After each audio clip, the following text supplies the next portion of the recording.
the coldest night of the year, had a way of making everything feel smaller. Houses pulled inward, roads emptied, animals went quiet. Even the wind seemed to lose interest in causing trouble, settling instead into a low, steady moan that pressed against window panes like something that wanted in but didn't know how to ask. On the edge of Harlan County, tucked at the end of a gravel road that most GPS systems had simply given up on, sat a single cabin. One light on, smoke rising from the chimney, a motorcycle under a tarp in the lean-to garage, its engine cold and patient. Inside, a man named Dex Calloway was doing what he did most winter evenings. Nothing. Not nothing in the empty sense. Nothing in the deliberate sense. The kind of nothing a man chooses when he's had too much of something for too long and has finally, after considerable effort, figured out how to put it down. He was 51 years old, built like someone who used to be powerful and still carried the architecture of it, wide shoulders, thick hands, a jaw that had taken its share and kept going. His hair had gone gray at the temples 6 years ago and hadn't asked his permission. A scar ran along his left forearm, faded now to the color of old rain, from a riding accident he almost never talked about and never forgot. He was reading, a worn paperback, something about birds. He didn't particularly care about birds, but the woman at the county library had pressed it into his hands 3 months ago and said, "You look like someone who needs to slow down," and he'd been too tired to argue. The wood stove ticked. The kettle had gone quiet 20 minutes ago. Outside, the snow was coming down harder. Now I want you to picture this guy, 51, lives alone, reading a book about birds he doesn't care about, motorcycle under a tarp. I don't know about you, but I already feel like I know him. There are people in this world who chose solitude and people who fell into it, and the way Dex Calloway sat in that chair, you couldn't quite tell which kind he was. That's the first thing that pulled me in. Keep that question in mind. The knock came at 9:47 p.m. Dex didn't move right away. In 11 years of living at the end of that road, no one had ever knocked at 9:47 p.m. No one knocked much at all, in fact. The UPS driver left packages at the mailbox. His neighbor Earl, a retired schoolteacher who kept bees and held strong opinions about weather, came by on Tuesdays and only ever in daylight. The knock came again. 3 beats, soft but deliberate, not urgent, which was itself a kind of urgency. Dex set the bird book face down on the side table, unfolded from the chair with the particular care of a man whose knees had opinions, and moved to the door. He didn't open it immediately. He tilted the curtain aside first, old habit. What he saw made him go very still. A boy, standing on the porch in the snow, maybe 9 or 10 years old.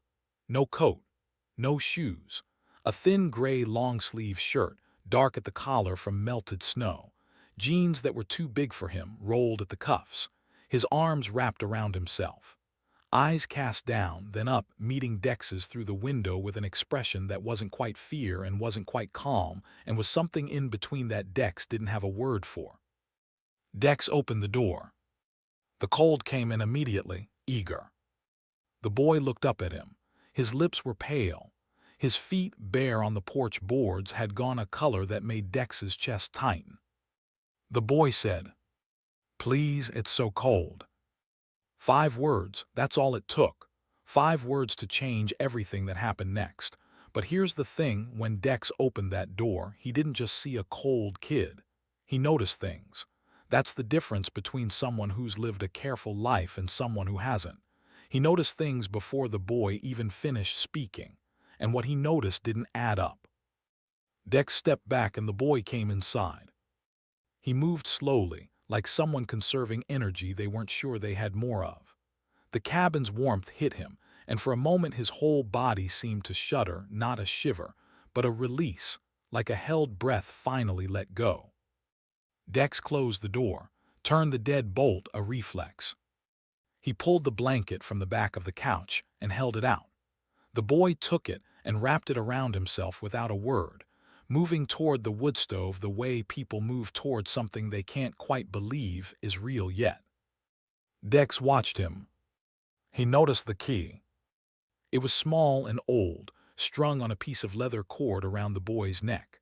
Not a house key, not a padlock key.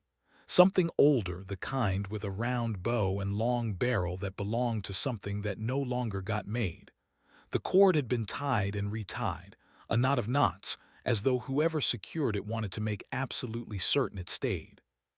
He noticed the sleeve, left arm, a long smear of dark mud dried now that ran from elbow to wrist.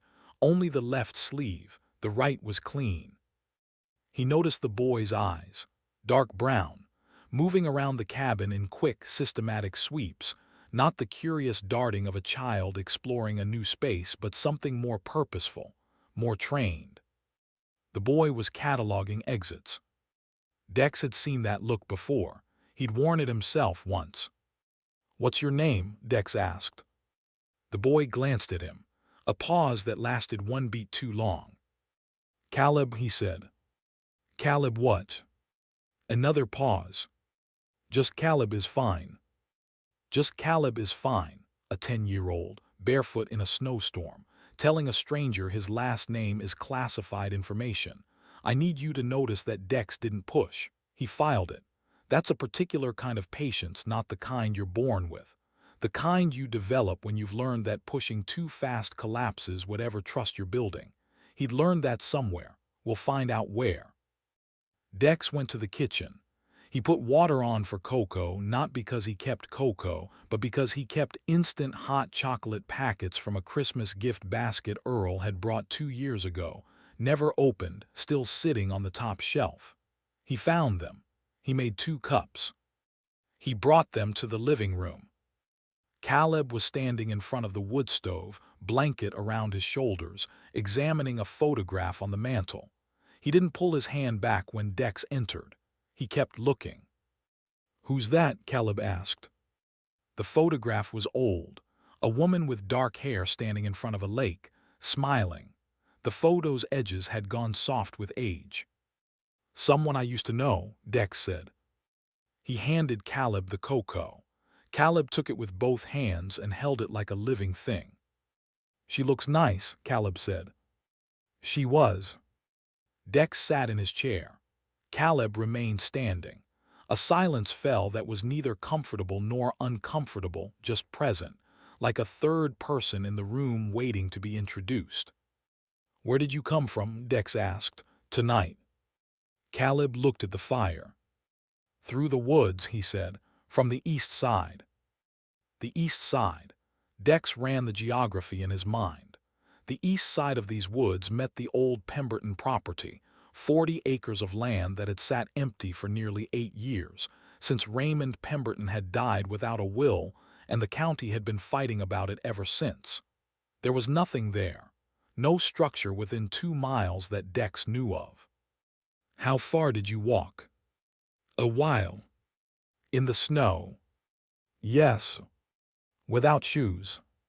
Caleb looked down at his feet as though noticing this for the first time. "I had shoes," he said quietly. "I lost them." Dex let that sit. "Are you hurt?" "No." "Hungry?" A hesitation, a little. Dex got up and found bread and peanut butter and cut an apple into slices the way his mother used to, fanning them on the plate. He brought it out and set it on the coffee table. Caleb sat on the edge of the couch and ate carefully, deliberately, like someone who had been told not to eat too fast. Someone had taught him that. Someone had been teaching him things. Here's what's interesting.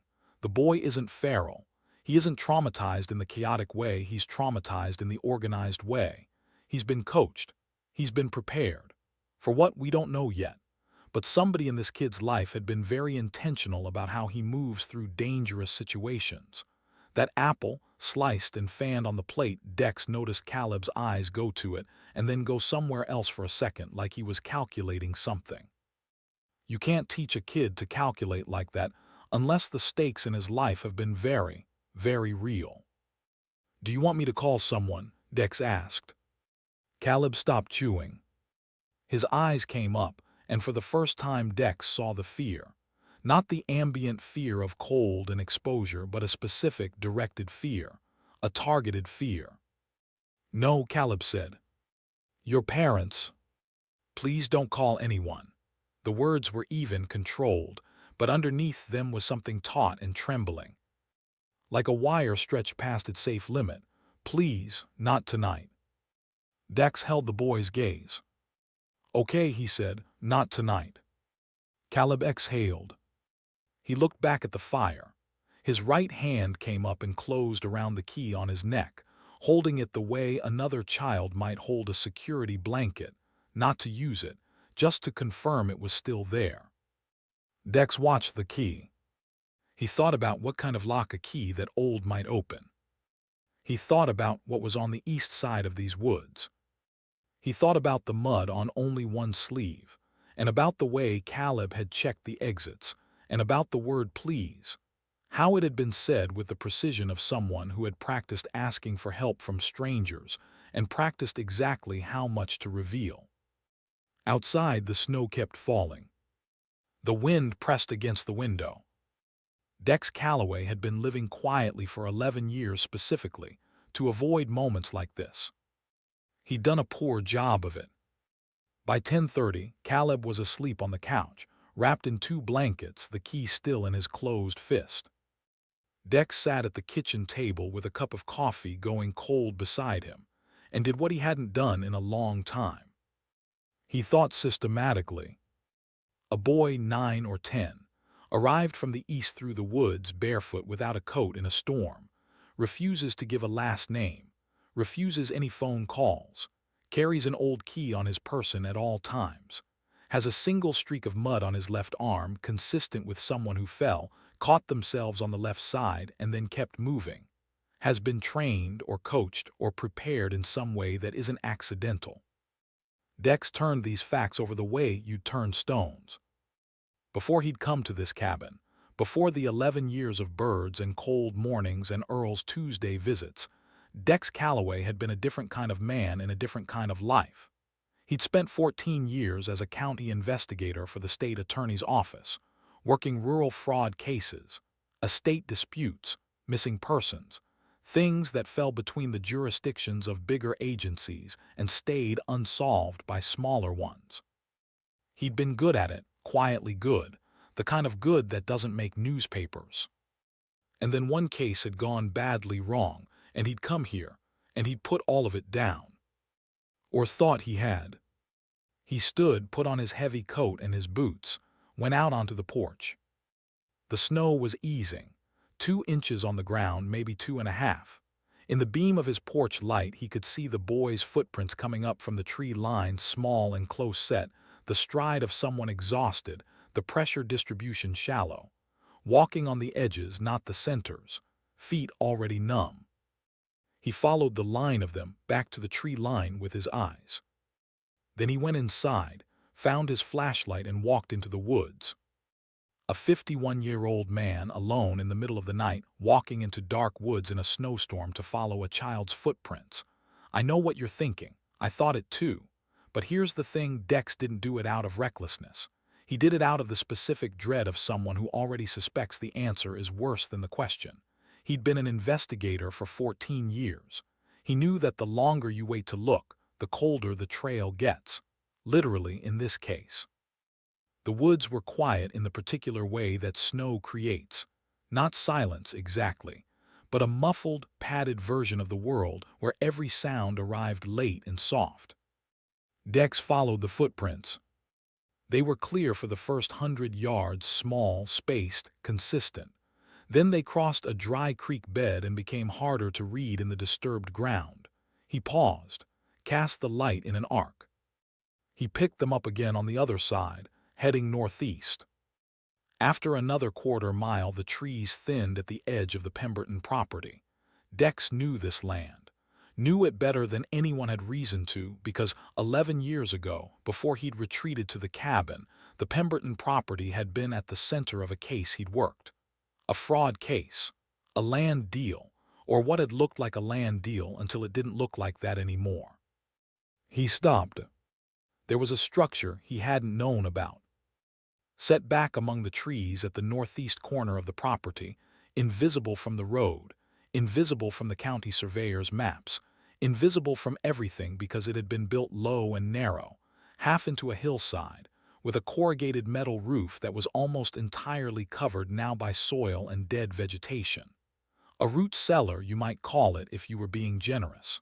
A bunker, if you were being accurate. The door was ajar. Snow had blown inside, and there were footprints, not the boy's small ones but larger ones, adult-sized, heading away from the structure to the south, toward the county road. Dex's jaw tightened. He pushed the door open slowly and shone his light inside. The space was small, 12 feet by 8 maybe. A cot along one wall, a plastic tub of supplies, canned food, water jugs, a first aid kit, a prepaid phone still in its packaging, a kerosene heater cold now, a milk crate serving as a table.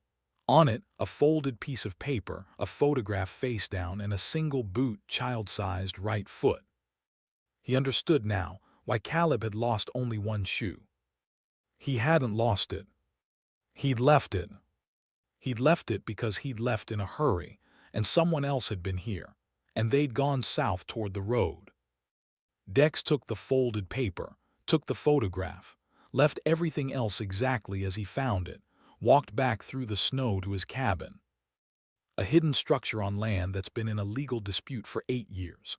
Supplies for 2 people, child and adult, built for a long stay, not an emergency overnight. The adult gone. The child ran the opposite direction and found the first door he came to. That key around Caleb's neck. Whatever it opened wasn't here. Whoever had been living here with that boy had a plan, and something had gone wrong with it. The question Dex was asking now wasn't, who is this child? It was, who are they hiding from? Back at the cabin, Dex sat at the table with the 2 items he'd retrieved. He unfolded the paper first. It was handwritten, neat, small letters, the kind of handwriting that had been practiced into discipline. A list, or the beginning of one. If something happens to me, Caleb knows where to go. He has the key. He knows what it opens and why. Do not let him tell you in the cabin walls. Go to the ridge. He'll know what I mean. His last name is Whitmore now. It wasn't before, remember that. If you're law enforcement reading this, please understand. We had no other choice. The agency knew we were running. We couldn't stay in the program. We had to disappear on our own terms. The man they think is dead is not dead. He is very much alive, and he knows exactly where we are because someone told him. His name is Gerald Prine. If that name means nothing to you, look up the Kettleton fire of 2019. Dex set the paper down. He looked at the ceiling for a moment. Then he picked up the photograph. It was a school photo, the standard kind with the mottled blue background. A boy, younger than the one on his couch, maybe 6 or 7, smiling wide, missing one front tooth. Caleb Whitmore, or whatever his name had been before Whitmore. On the back of the photograph, in the same neat handwriting. He is brave enough for both of us. Keep him safe until I come back. I will come back. Dex set the photograph beside the paper. The Kettleton fire. He knew that name. Everyone in 3 counties knew that name. And there it is, the thing that had been sitting in the center of this story the whole time, waiting for us to arrive. The Kettleton fire, 2019. 4 people died. The official story was a gas leak. A tragic accident. Case closed, county signed off, life moved on. But Dex, sitting at that table at 11 o'clock at night with snow on his boots and a borrowed kid asleep on his couch, Dex knew something about the Kettleton fire that almost nobody else knew. Because he had been the one, 6 years ago, who had started looking at it before he was told to stop. In the morning, Caleb woke early.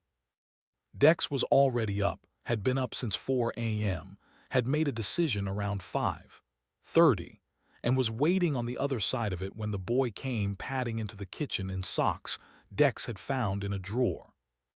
"Morning," Dex said. Caleb looked at him carefully, looked at the table, looked at the folded paper and the photograph which Dex had left in plain sight. The boy went very still. "You went out," Caleb said. "It wasn't a question." "Yes." A long pause. "Did you read it?" "Yes." Caleb sat down at the table. He didn't reach for the photograph or the paper.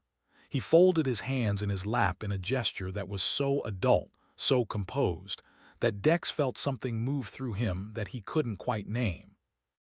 "Is my mom okay?" Caleb asked. Dex looked at him steadily. "I don't know yet," he said. "I'm going to find out." "Is my mom okay? I want you to sit with that for a second. Not where is my mom, he already knew she wasn't there. Not what happened, he already suspected. Just, is she okay? Because that was the only thing that still had an answer that could go either way. That's the kind of boy Caleb was. He asked the only question that still mattered. Dex made eggs, made toast, made more hot chocolate because the boy had consumed the first cup with an expression of quiet reverence that suggested it had been a while. While Caleb ate, Dex talked, not about the letter, not yet, about the Kettleton fire obliquely, carefully watching Caleb's face for the tells. "You ever hear of a place called Kettleton?" Dex asked. Caleb's fork stopped moving for exactly 1 second, then resumed. "That's where we lived," Caleb said, "before." "How old were you?" 5, almost 6. "Do you remember it?" "Some things." A pause. "I remember the smoke and my mom carrying me, and a man outside who she told me not to look at." "Do you know who the man was?" Caleb looked up. His eyes were older than they had any right to be. "Gerald Prine," he said. The name sat in the air between them like a stone, dropped in still water. "Tell me about him," Dex said. And Caleb did. In pieces, in the careful language of a child recounting things he'd been told by an adult trying to translate complicated adult information into terms a child could carry. He told Dex what he knew. Gerald Prine had been a business partner of Caleb's father, a man named David Marsh. David Marsh had discovered that Prine was moving money through a series of property sales in Kettleton, dirty money, money connected to people whose names Caleb didn't know and hadn't been told. David Marsh had gone to someone about it. The someone he'd gone to had been the wrong someone. 3 weeks later, the house on Adler Street in Kettleton had caught fire in the night. 3 weeks after that, David Marsh was officially listed among the dead. But Caleb's mother, a woman named Sandra, had known the truth. She'd known because David had told her exactly what to do if something happened, had given her a number, had given her a key. The key on Caleb's neck. They had gone into witness protection. For 3 years it had held. Then Sandra had received a message, not from the agency, but delivered in a way that made clear the message was from someone who knew where they were, who should not have known. And so they'd run. On their own. The old-fashioned way. Moving at night. Staying in places that didn't require ID. Eventually landing, 4 months ago, in the half-buried structure on the Pemberton property, which Sandra had found through a contact she trusted. "Who's the contact?" Dex asked. Caleb hesitated. She said not to say. She said only if things got very bad. Dex glanced at the window, at the snow outside, the empty road, the still trees. "Caleb," he said gently, "I think things are very bad." Commentary break 9. Here's the part that keeps me up at night about a story like this. Sandra Marsh, a woman with no support system, no agency, no resources, managed to keep her son hidden and safe for nearly 5 years. She'd built a network of 1 or 2 trusted people. She'd taught her child how to survive. She'd kept moving just ahead of a man with considerable resources and no legal accountability. And then something went wrong last night. We still don't know what. Dex still doesn't know what. But that note on the table said, "If something happens to me," past tense. She wrote it prepared for an outcome she didn't want to be true. The contact's name, when Caleb finally said it, made Dex set down his coffee cup. Miriam Cole. Librarian. County library. The woman who had pressed a book about birds into his hands 3 months ago and said, "You look like someone who needs to slow down." Dex drove to town at 9 in the morning with Caleb in the passenger seat wearing a borrowed coat 4 sizes too big, and a pair of Dex's wool socks inside shoes held on by 2 rubber bands because they were also 4 sizes too big. The boy sat with both hands folded in his lap, watching the road with the attention of someone navigating by landmarks. The library didn't open until 10. They waited in the truck. At 10:02, Miriam Cole unlocked the front door of the Harlan County Public Library, turned, and saw Dex Calloway's truck in the parking lot. Her face, through the windshield, went through 3 distinct expressions in less than 2 seconds. The first was surprise. The second was something that looked like calculation. The third was resignation. She waited. They went inside. The librarian, I know how that sounds. But let me tell you something in my experience. The people who know the most about a community, who see everyone, who know one suspects of anything, who have access to records and history and who knows what. It's always the librarians. Miriam Cole had been at that library for 31 years. She had outlasted 4 county sheriffs, 2 mayors, and 1 very suspicious rezoning scandal that had never been fully investigated. She knew things. She'd always known things. And now she was standing in her library at 10 in the morning looking at a child she'd been protecting from a distance, and the man she'd placed in proximity to them precisely because she'd trusted him, even if he didn't know it yet. Miriam took them to the back office. She closed the door. She put the kettle on the small electric burner she kept behind the reference shelves. She sat across from them with her hands folded on the desk and looked at Caleb for a long moment with an expression of such undisguised tenderness that even Dex felt the weight of it. "Your mother?" Miriam asked. Caleb shook his head. "She didn't come back." Miriam closed her eyes briefly, opened them. "How long?" "She left at sundown yesterday. She said if she wasn't back by midnight I should go to the cabin on the ridge.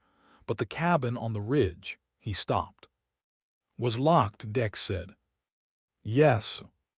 Miriam looked at Dex. "The key," she said. "Around his neck."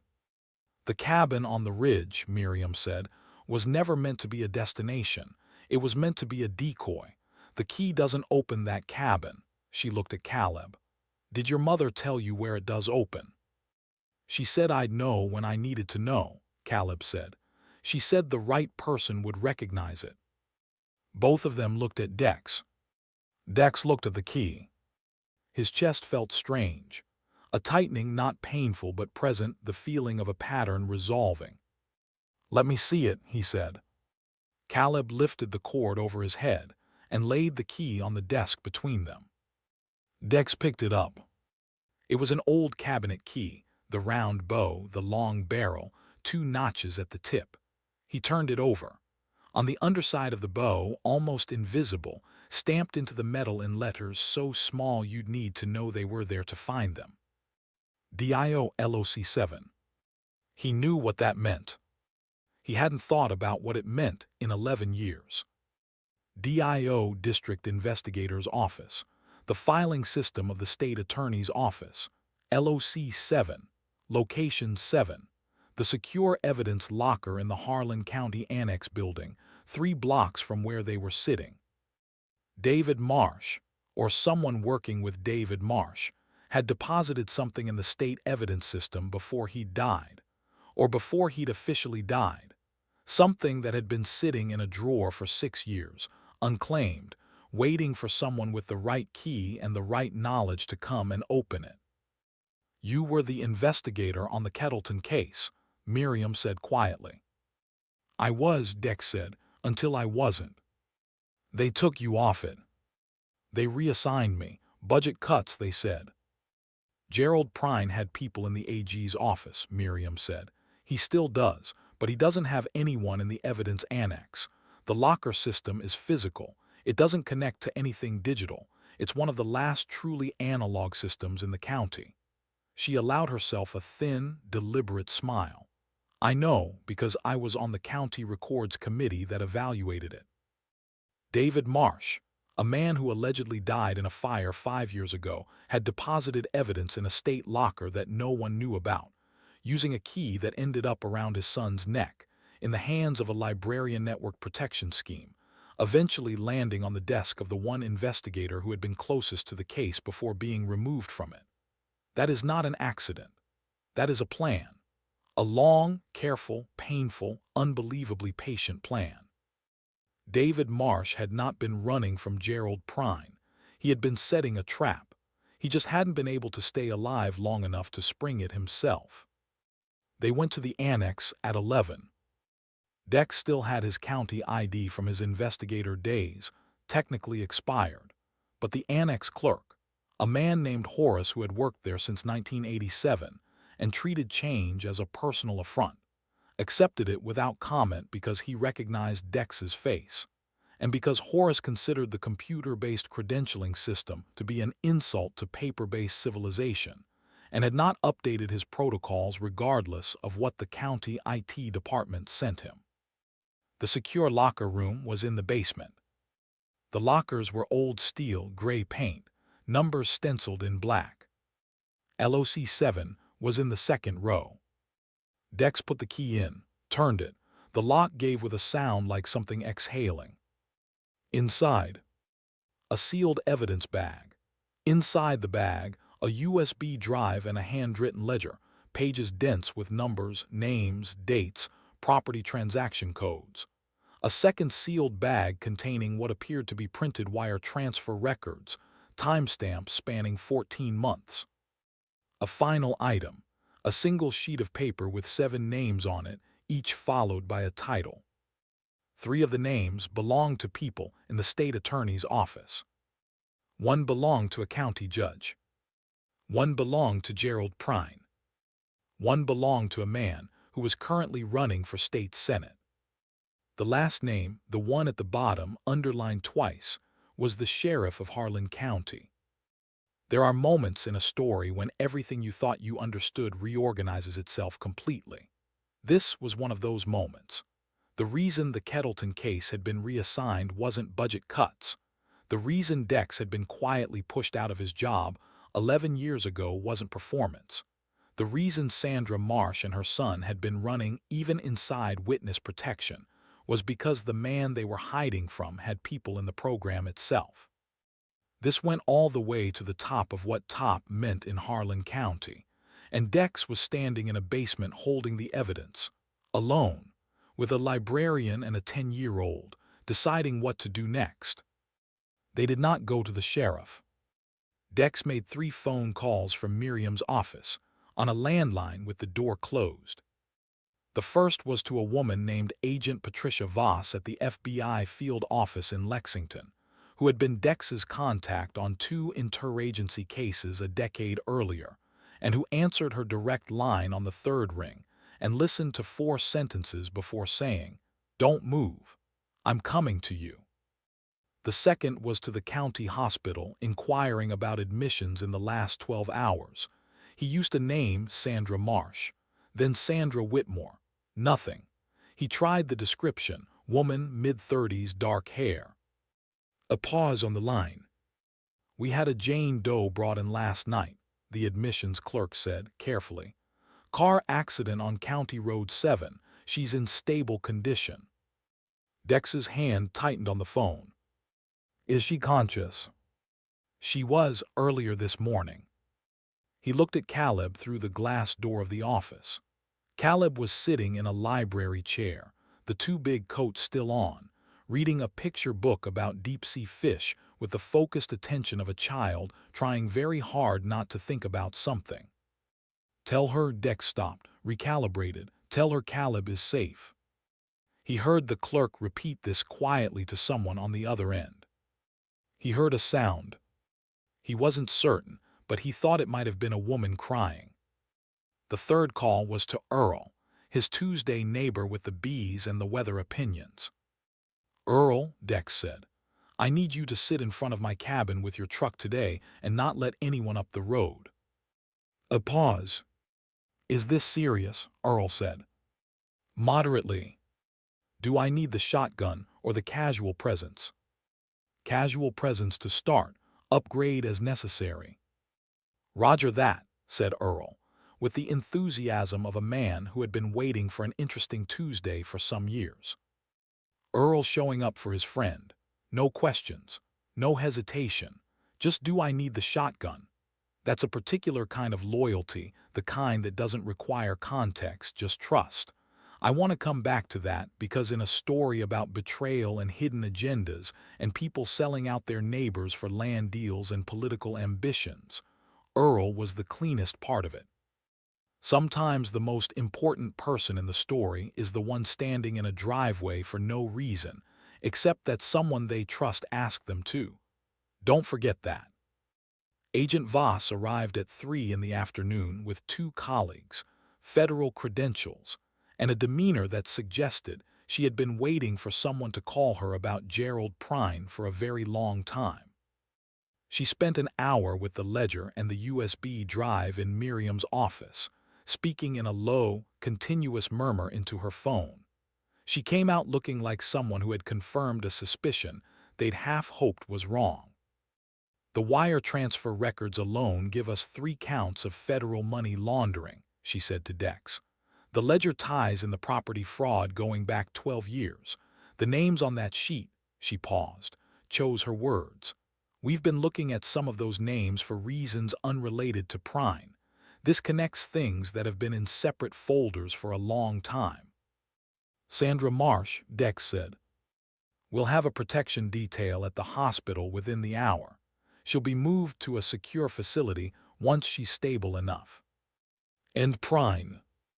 Voss looked at him with the expression of someone describing a mechanism rather than a hope.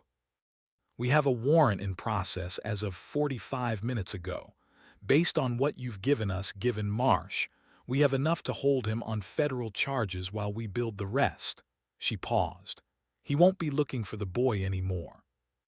Dex absorbed this. "It was the accident," he said. "On County Road 7, someone ran Sandra off the road." "Almost certainly. We're treating it as attempted. The vehicle fled, no plates, but we have traffic camera footage from the state route intersection." She met his eyes. She was trying to lead them away from her son. She drove south and they followed her. Dex thought about the footprints in the evidence structure. The adult-sized prints heading south toward the county road. Sandra Marsh, leading danger away from her child in the only direction she could. He thought about the note she had left. "He is brave enough for both of us. Keep him safe until I come back. I will come back." She had come back. Just not the way she'd planned.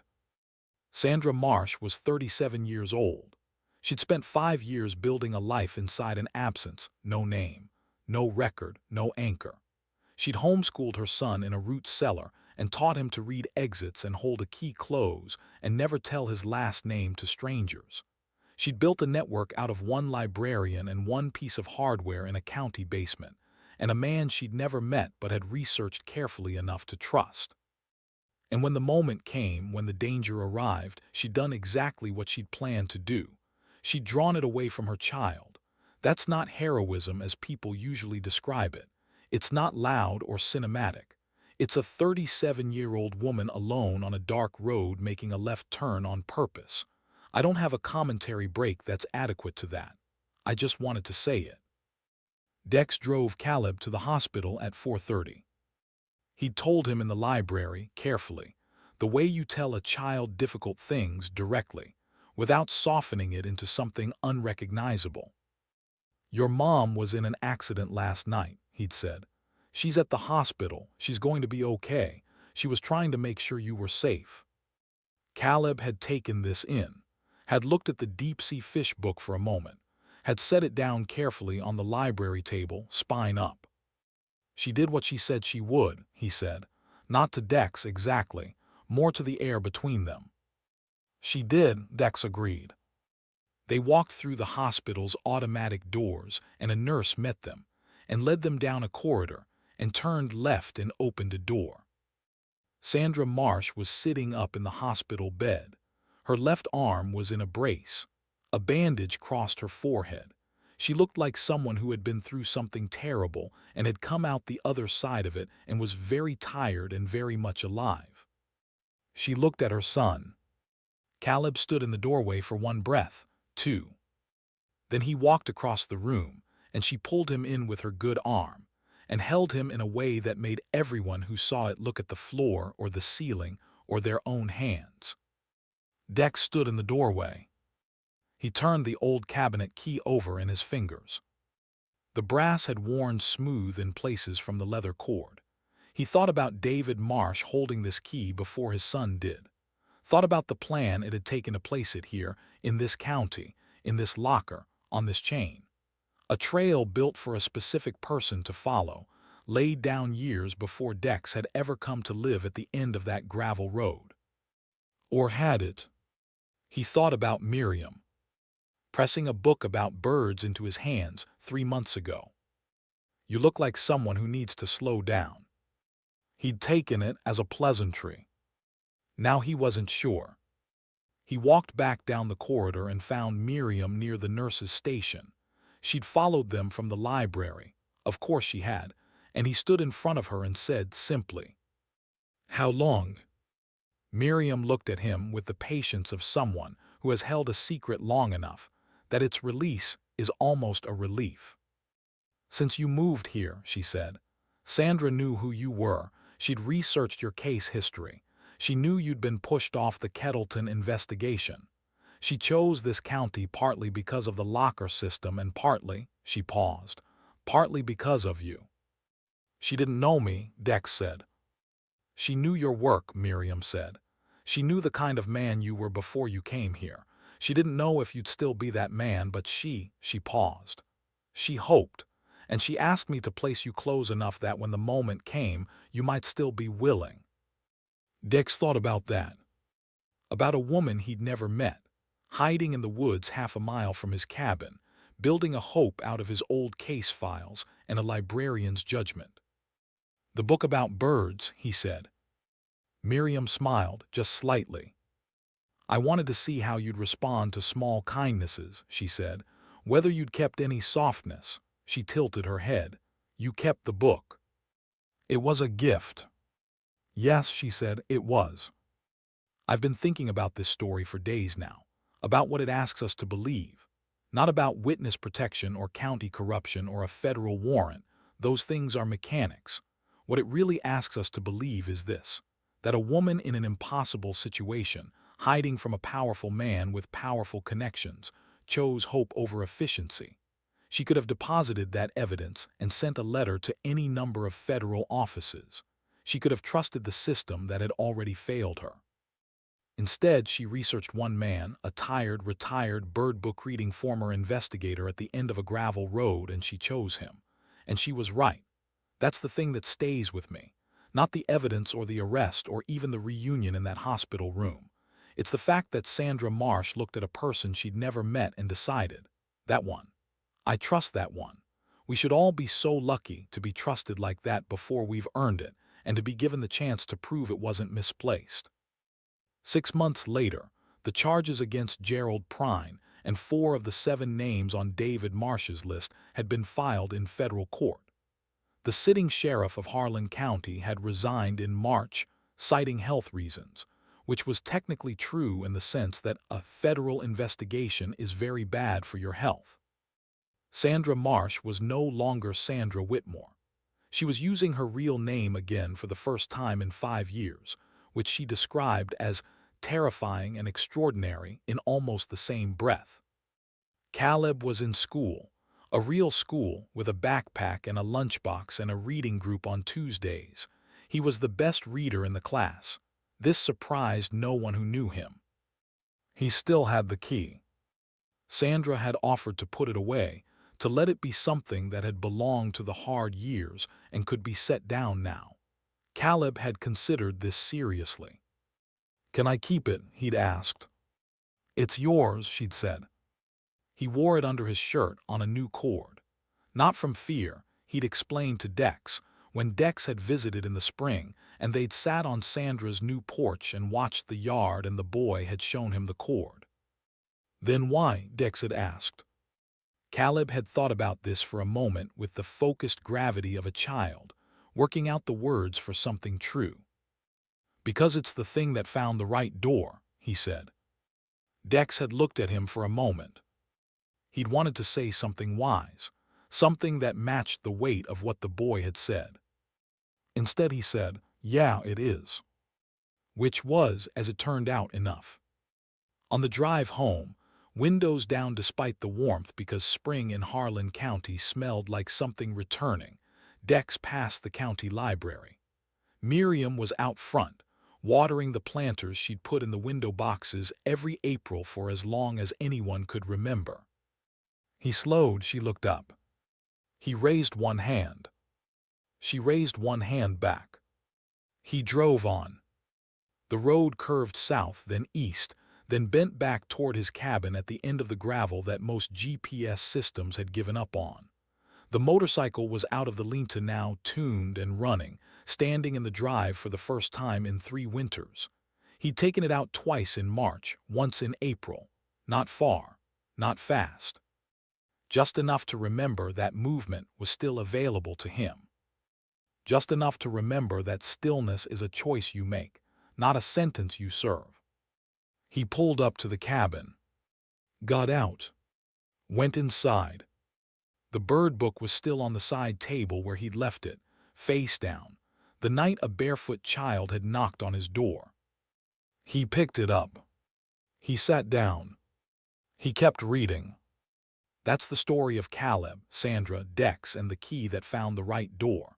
Now I want to hear from you. Have you ever trusted a stranger based on nothing but instinct and been right? Or trusted someone who deserved it and had them come through?